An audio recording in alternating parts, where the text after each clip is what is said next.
Proverbs 23:4. Do not wear yourself out to get rich. Do not trust your own cleverness.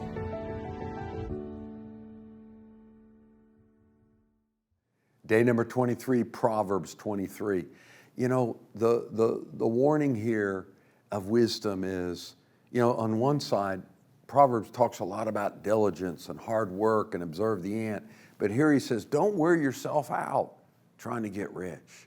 What sticks in my mind is years ago, I had a man in our church that he rarely ever could make it to church. He was working every weekend. His second job was building his own house, which was commendable.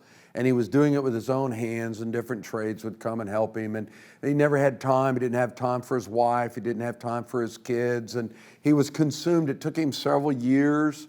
And again, I know it's commendable, hard work, but he wore himself out. Like right before he got the CO to move into the house, his wife divorced him. And he ended up in my office and broken, just weeping. And he made a profound statement. He said, you know, I'm now in this home I've built with my hands, dreaming of my family being with me. Now I'm divorced. And he said this, he said, Jamie, a house doesn't make a home. And I thought, man, I've always hung on. Doesn't matter whether you're living in the most humble of circumstances.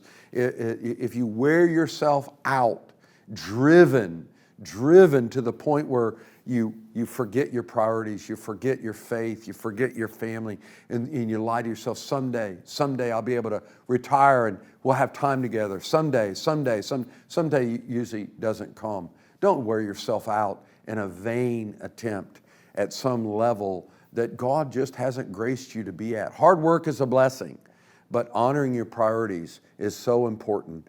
To guard the riches are so fleeting, and guard the things that are most important to you, that will last, your relationship with God, your family, your loved ones.